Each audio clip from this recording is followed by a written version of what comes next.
साथ में हमारे डॉक्टर समरिया साहब, अभी मैं बैठा था, बता रहे थे कि मैं 3 वर्षों तक इसी हॉस्टल में पीछे रहता था और यहीं से पढ़ाई किया हूँ। तो मुझे तो बड़ा ही गर्व और आश्चर्य और गर्व दोनों हुआ कि आज हमारे बीच में डॉक्टर साहब इसी संस्थान से पढ़ करके हमारे काशी के मरीजों की सेवा कर करके आप हम लोगों को, हम लोग कृतार्थ महसूस करते हैं कि आपकी सेवाएं हमें प्राप्त हैं। डॉक्टर साहब, आपको एक बात बताना चाहते हैं, हमारे जैन समाज का ये मुख्य एजेंडा है कि हम लोग नरिया में जो छात्रावास है उसमें पहले अटैच बाथरूम नहीं था, समय परिवर्तित हो गया, होता गया, पहले कॉमन बाथरूम की परंपरा हुआ करती थी। तो अब हम लोग इसमें हर कमरे के साथ में अटैच बाथरूम और छोटा सा पेंट्री का निर्माण कार्य प्रारंभ कर दिए हैं। बहुत तीव्र गति से चल रहा है। संयोग, सुखद संयोग की बात है कि इसका जैसे बात आई कि छात्रावास था पहले जैनियों के लिए था, उसके जब अजैन आने लगे उसके बाद ये छात्रावास कुछ गलत अपराधी तत्व के लोगों के पास में बहुत सालों तक नियंत्रण में चला गया। बड़े सुखद संयोग हुआ, भगवान की कृपा हुई, पार्श्वनाथ भगवान की कृपा हुई, भगवान महावीर स्वामी की कृपा हुई कि हम लोग को जैन समाज को यह स्थान पुनः प्राप्त हो गया। और हम लोगों ने एक विशेष भावना रखी हुई है कि इस स्थान पर हम जो धर्मशाला बनाने जा रहे हैं वहाँ पर जैन या जो भी हमारे विश्वविद्यालय में आने वाले जो भी जैनी लोग होंगे, बच्चे लोग होंगे, उनको यहाँ पर अगर कोई स्थान की ज़रूरत पड़ेगी या मरीज लोग जो भी आते हैं उनको भी अगर स्थान की ज़रूरत होगी, विश्राम करने की आवश्यकता होगी, तो हम लोग उसको यहाँ पर स्थान प्रदान करेंगे। देखिए, ये जैन धर्म में जियो और जीने दो की बात होती है, अहिंसा की बात होती है, सत्य की बात होती है। ये 10 लक्षण पर्व भी हम लोग का आने वाला है। मुझे लगता है कि जीवन में कल एक जीतो का प्रोग्राम था, वहाँ पर पूरे भारतवर्ष से, जीतो एक बहुत अच्छी संस्था है, इसके बारे में 2 लाइन बताना चाहूँगा। पहले मुझे लगता था कि जैन धर्म में इतने प्रकार के पंथ की बात सुनता था, श्वेतांबर, दिगंबर, थानकवासी, 13 पंथी, तो मुझे बड़ा ताज्जुब होता था कि इतने प्रकार के पंथ क्या हमारे तीर्थंकरों ने कभी कल्पना तो नहीं की होगी। ये पंथ किसने बनाए? हम लोगों ने बना दी होगी, हमारे पूर्वजों से बन गए होंगे। मैं बचपन से यही बात बार बार मेरे मन में कौंधता था कि ऐसा कैसे हो गया, इतने विघटन क्यों हो गए। कल जब मैं जीतो के कार्यक्रम में उपस्थित हुआ तो वहाँ पर एक बड़ी अच्छी बात लगी। वो बोले हमारे यहाँ किसी प्रकार की मूर्ति पूजा या किसी बात से हम लोग कार्य नहीं करते हैं, हमारे यहाँ तो जो नमोकार मंत्र ही है वही हमारा बेसिक बेस है। वो नमोकार मंत्र से ही उनके सारे कार्यक्रम होते हैं और नमोकार मंत्र ही उनका सूत्र बंधन है जो चारों पंथों को एक साथ एक सूत्र में पिरो के रखा हुआ है। बड़ी अच्छी बात है। उनमें बहुत से ऐसे पूरे विशाखापट्टनम से, केरला से, बेंगलोर से, पूना से, बॉम्बे से, गुवाहाटी से, पूरे भारतवर्ष के जीतो के अपेक्स कमेटी की जो बैठक थी उसमें सारे लोग एकत्र होकर के आए हुए थे।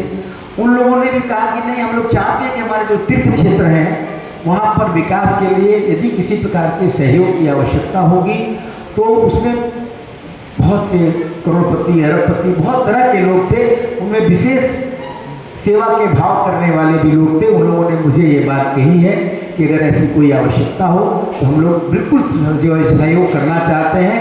मैं उनका यहाँ से विशेष आभार आपके माध्यम से प्रस्तुत करता हूँ। उन्होंने हमारे काशी के लिए अपनी ये भावना प्रकट की है। देखिए, अभी हमारे पास इस मंदिर के प्रांगण में बहुत कार्य है।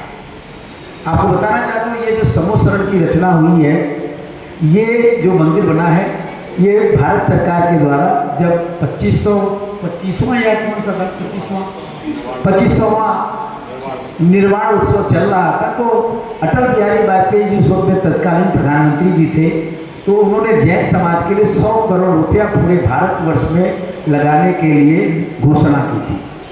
और उसके क्रम में उत्तर प्रदेश में वाराणसी में उनकी जो टीम थी वो आकर के विकास प्राधिकरण में बोली, भाई बनारस में जो जैन तीर्थस्थल हैं उनको कैसे विकसित किया जा सकता है।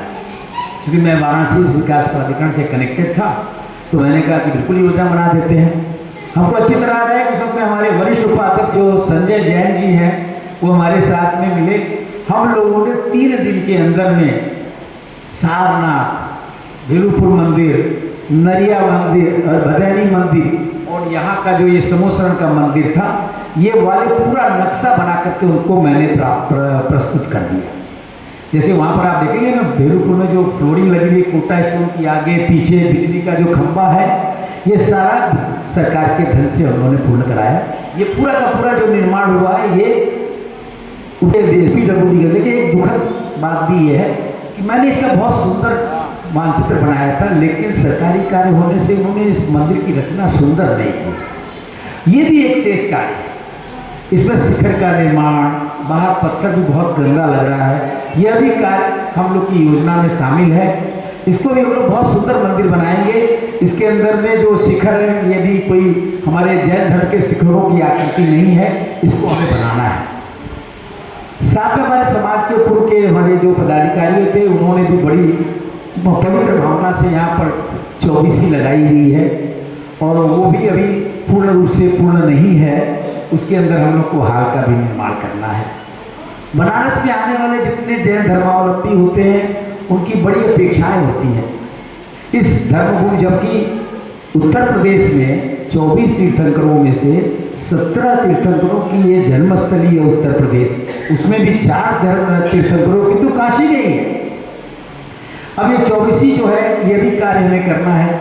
इसके अंदर हाल का निर्माण करना है, इसके साथ में पूरा इसके अंदर फ्लोरिंग का भी कार्य करना है। ये भी कार्य हम लोग करेंगे, आप सभी का सहयोग लेंगे। दिगंबर जैन समाज के पास एक बहुत चैलेंजिंग वर्क कर रहे लिया है, वो है चंद्रपुरी। चंद्रावती में भी हम लोगों को बहुत कार्य करना। वहाँ पर जैन समाज ने अभी एक भूमि क्रय कर लिया है, 17-18 हज़ार फुट जगह है। वहाँ मंदिर का भी कार्य, पत्थर पूर्ण रूप से पत्थर के मंदिर का निर्माण कार्य प्रारंभ हुआ था, उसको भी हम लोग गति प्रदान करने वाले हैं। उसमें हम लोग को कुछ और भूमि क्रय करनी है। उसमें भी मैं सोचता हूँ कि आप सभी लोग, हमारे विद्वान अशोक जी से भी, कमलेश जी से भी, अन्य विद्वानों से मैं सदैव आग्रह करता रहता हूँ कि आप लोग पूरे देश भर में अलग अलग जैन संस्थानों में जाते हैं, तो ये जैन चंदा प्रभु भगवान के तीर्थ क्षेत्र के विकास के लिए उनसे हम लोग आग्रह करें।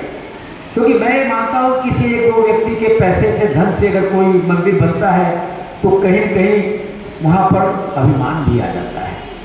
अगर ये सबका सहयोग प्राप्त होकर के वहाँ पर हम मंदिर बनाएंगे, तो मंदिर का स्वरूप बहुत सुंदर होगा। यह परिकल्पना मेरे मन में है कि हम लोग चंदा प्रभु भगवान का इस पीढ़ी के जो हमारे आपके सामने बैठे हुए हैं, यह सपना हम लोग पूरा करें। यह भी प्रयास किया जाएगा। इसमें सभी का पूरा सहयोग चाहिए, मनोयोग चाहिए, और प्रेरणा सभी जगह हम लोग को प्रेषित करनी पड़ेगी, मुनियों के माध्यम से, गुरुओं के माध्यम से, विद्वानों के माध्यम से, तभी वो सब सुंदर कार्य होगा। मैं भी बहुत ज़्यादा समय नहीं लूँगा, क्योंकि वृक्षारोपण का कार्यक्रम है। अब आगे के लिए मैं राकेश भैया को बुलाता हूँ। आज के इस कार्यक्रम के अरेंज करने में हमारे नरिया जैन मंदिर के जो अध्यक्ष हैं श्री राकेश जी, उनको मैं बहुत बहुत धन्यवाद भी देना चाहता हूँ। उन्होंने बहुत कम समय में ये बहुत सुंदर कार्यक्रम को आयोजित किया है। राकेश जी, आपको बहुत बहुत धन्यवाद। और यहाँ में सभी जैन धर्मावलंबी जो हमारे छाया बंधु हैं, आप सभी का भी बहुत बहुत धन्यवाद।